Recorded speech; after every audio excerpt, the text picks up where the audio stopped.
हारे का सहारा खाटू नरेश, बाबा श्याम, शेष के दानी, तीन बाणधारी, नीले घोड़े का सवार, लखदाता खाटू श्याम जी। मेरे प्रिय साथियों, जितने निराले बाबा श्याम के नाम है, उससे भी ऊंची उनकी महिमा है। कहते हैं इनके दरबार से कोई खाली हाथ नहीं लौटता। आज हम जानेंगे कि बाबा खाटू को शीश के दानी क्यों कहते हैं। खाटू श्याम मंदिर का रहस्य क्या है? कौन है बाबा खाटू श्याम और कैसे बने बाबा श्याम? इनके पीछे कौन सी पौराणिक कथा है? चलिए जानते हैं बाबा खाटू श्याम जी की पूरी कहानी। खाटू श्याम जी भगवान श्री कृष्ण के कलयुगी अवतार है और उनका संबंध महाभारत काल से माना जाता है। इनका वास्तविक नाम बर्बरिक है। ये पांडु पुत्र भीम के पुत्र घटोत्कच और घटोत्कच के पुत्र बर्बरिक थे। बर्बरिक ही बाद में खाटू श्याम कहलाए। खाटू श्याम जी की अपार शक्ति और क्षमता से प्रभावित होकर भगवान श्री कृष्ण ने इन्हें कलयुग में अपने नाम से पूजे जाने का वरदान दिया था। लेकिन इसके पीछे एक रोचक कथा प्रचलित है। बताते हैं कि जब महाभारत युद्ध शुरू हो रहा था तो उस समय बर्बरिक को अपनी माता से महाभारत युद्ध के बारे में पता चला। बर्बरिक ने भी युद्ध में जाने की इच्छा जाहिर की। तब उनकी माता ने कहा कि युद्ध में जो भी पक्ष कमजोर होगा या जो हार रहा होगा तुम उसकी तरफ से युद्ध लड़ना। माता की आज्ञा मिलने के बाद बर्बरिक अपने तेज नीले घोड़े पर सवार होकर युद्ध में भाग लेने के लिए चल दिए। बर्बरिक दुनिया के सर्वश्रेष्ठ धनुर्धर थे और इन्हें तीन बाणधारी भी कहा जाता है, क्योंकि उनके पास तीन दिव्य बाण थे जो कि अभेद थे।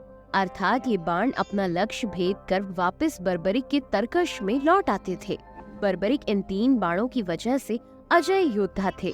इन तीनों बाण और बल शक्ति को प्राप्त करने के लिए बर्बरिक ने नवदुर्गा की घोर तपस्या कर माता को प्रसन्न किया और अतुलनीय बल का वरदान प्राप्त किया। साथ ही अग्निदेव को प्रसन्न करके ऐसा धनुष प्राप्त किया जो उन्हें तीनों लोक पर विजय दिला सकता था। अंत में कठोर तपस्या करके उन्होंने भगवान शिव को प्रसन्न किया और तीन अमोघ बाण प्राप्त किए। इसी कारण खाटू श्याम जी तीन बाणधारी के नाम से भी प्रसिद्ध है। ऐसा माना जाता है कि महाभारत युद्ध को समाप्त करने के लिए बर्बरिक के तीन बाण ही काफी थे। इनके बल पर वे कौरवों और पांडवों की पूरी सेना को समाप्त कर सकते थे। जब भगवान श्री कृष्ण को पता चला कि बर्बरिक महाभारत के युद्ध में शामिल होने के लिए निकल चुके हैं, तो उन्होंने बर्बरिक को रोकने की योजना बनाई। श्री कृष्ण जानते थे कि बर्बरिक हारे हुए पक्ष की ओर से लड़ने के लिए रवाना हुए हैं। महाभारत के युद्ध में कौरवों की हार निश्चित है। ऐसे में अगर बर्बरिक कौरव पक्ष की ओर से लड़ेंगे तो परिणाम कुछ और ही होगा। पांडव ये युद्ध नहीं जीत सकेंगे और धर्म की हार हो सकती है। तब पांडवों और धर्म की जीत के लिए श्री कृष्ण ब्राह्मण का भेष धारण कर बर्बरिक के सामने उपस्थित हुए और उन्हें रोककर परिचय देने को कहा। जब बर्बरिक ने स्वयं के युद्ध में शामिल होने के बारे में बताया तो श्री कृष्ण ने उनसे कहा कि मात्र तीन बाण लेकर तुम महाभारत का युद्ध लड़ने जा रहे हो। इस पर बर्बरिक ने जवाब देते हुए कहा कि ये कोई सामान्य बाण नहीं है। एक बाण से ही युद्ध में विजय प्राप्त की जा सकती है। ये सुनकर श्री कृष्ण ने उन्हें वहां मौजूद एक वृक्ष के सारे पत्तों को एक ही बाण से भेदने की चुनौती दी। दोनों ही पीपल के वृक्ष के नीचे खड़े थे। बर्बरिक ने चुनौती स्वीकार करते हुए एक बाण निकाला और पेड़ की तरफ छोड़ दिया।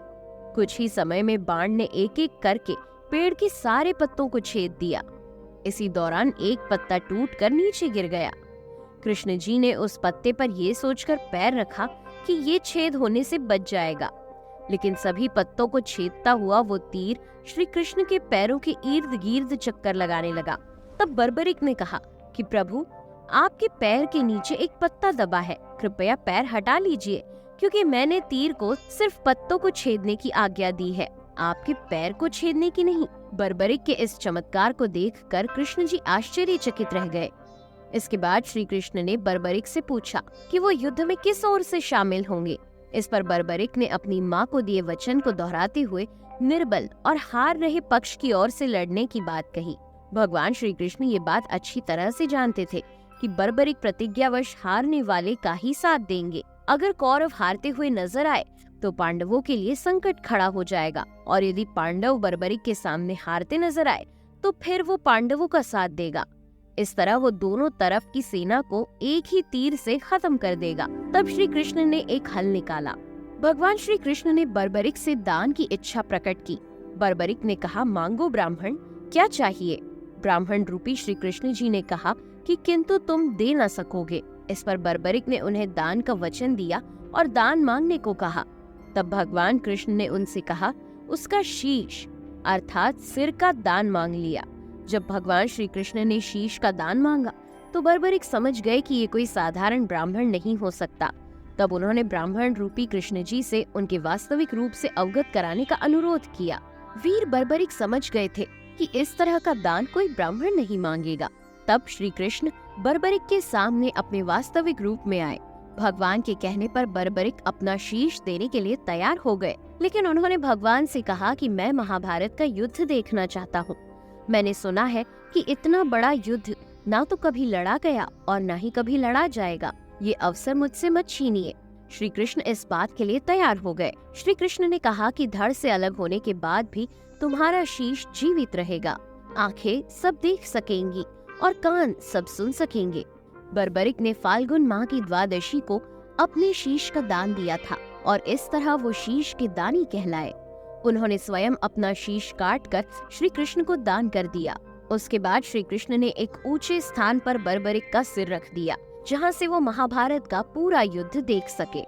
बर्बरिक की दान वीरता से प्रसन्न होकर श्री कृष्ण ने बर्बरिक को अपना नाम श्याम वरदान के रूप में दिया और कहा कि कलयुग में तुम मेरे नाम से ही पूजे जाओगे और खास तौर पर हारे हुए भक्तों की मनोकामनाएं तुम्हारी पूजा से ही पूरी हो सकेंगी।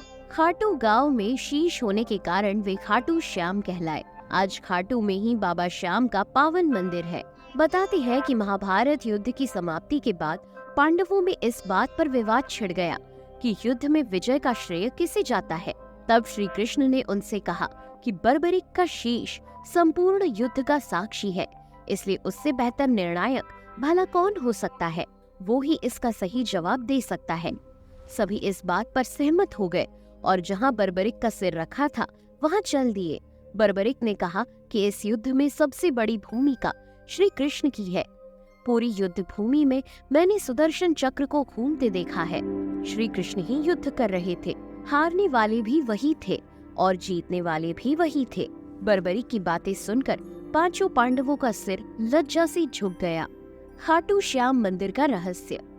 मान्यताओं के अनुसार कलयुग की शुरुआत में राजस्थान के सीकर के खाटू श्याम गांव में बर्बरिक का शीश मिला था। कहा जाता है कि ये अद्भुत घटना जब घटी तो पाया गया कि जहां पर बर्बरिक का शीश दफनाया गया था वहां पर रोजाना एक गाय आती थी और स्वयं ही गाय के थन से दूध बहने लगता था। ये देखकर वहां खुदाई की गई, जिसके बाद इसी स्थान पर बर्बरिक का शीश प्रकट हुआ। इसके बाद लोगों ने सोचा कि इस सिर का क्या किया जाए। इसी के साथ लोगों ने काफी सोच विचार करके वो शीश एक पुजारी को सौंपने का फैसला किया। एक बार खाटू नगर के राजा को सपना आया, जिसमें उन्हें मंदिर निर्माण और वो शीश मंदिर में सुशोभित करने के लिए कहा गया। इसके बाद उस स्थान पर मंदिर का निर्माण करवाया गया और कार्तिक माह की एकादशी को शीश मंदिर में सुशोभित किया गया, जिसे बाबा श्याम के जन्मदिन के रूप में मनाया जाता है।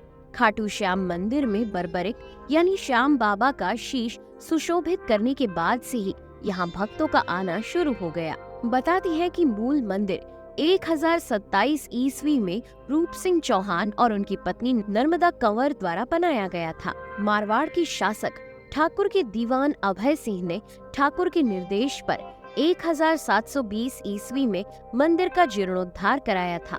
इस तरह मूर्ति को मंदिर के मुख्य गर्भगृह में स्थापित किया गया। मंदिर में बाबा श्याम की मूर्ति दुर्लभ पत्थर से बनी है। बता दें कि खाटू श्याम जी कई परिवारों के कुल देवता है। इन मंदिर को लेकर मान्यता है कि बाबा के दरबार में जो भी सच्चे मन से आता है उसकी मनोकामना जरूर पूरी होती है। श्याम सरकार उसका जीवन खुशियों से भर देते हैं। यहाँ हर साल लाखों भक्त खाटू श्याम जी के दर्शन के लिए पधारते हैं। इस मंदिर को लेकर इतनी आस्था है कि कई श्रद्धालु तो पैदल ही मीलों का सफर तय करके खुद खाटू श्याम नरेश के दर्शन करने आते हैं। यहाँ हर साल बाबा श्याम का लक्खी मेले का आयोजन किया जाता है, जो प्रत्येक वर्ष फाल्गुन मास में ही लगता है। इस खास अवसर पर यहाँ भारी तादाद में श्याम प्रेमियों की भीड़ जमा होती है। श्याम कुंड का रहस्य। मंदिर के अलावा यहाँ एक रहस्यमयी जल कुंड भी है, जिसे श्री श्याम कुंड या श्याम सरोवर के नाम से जाना जाता है। श्याम कुंड एक गहरा और अंडाकार आकृति में बना हुआ जलाशय है। इसके जल को बड़ा पवित्र माना जाता है। मान्यता है कि श्री खाटू श्याम जी का शीश जिस धरा के भाग से अवतरित हुआ था, वो श्याम कुंड ही है। ये कुंड 12 महीने पवित्र जल से भरा रहता है। कुंड का जल जमीन से निकलता है। ऐसा कहा जाता है कि कुंड में जल पाताल से आता है। इसी कुंड से बर्बरिक के शीश ने श्याम रूप में अवतार लिया था। इसलिए इस कुंड के जल को अमृत के समान और पवित्र माना जाता है। श्री श्याम कुंड को खाटू का तीर्थ जलाशय भी कहा जाता है। कहते हैं इस कुंड में स्नान करने से पापों का नाश होता है और पुण्यों की प्राप्ति होती है। श्याम कुंड के जल का चरणामृत ग्रहण करने से आत्मिक शक्ति का अनुभव होता है, क्योंकि इसके जल में बड़ी अद्भुत शक्ति है। उम्मीद करते हैं कि आपको ये जानकारी पसंद आई होगी।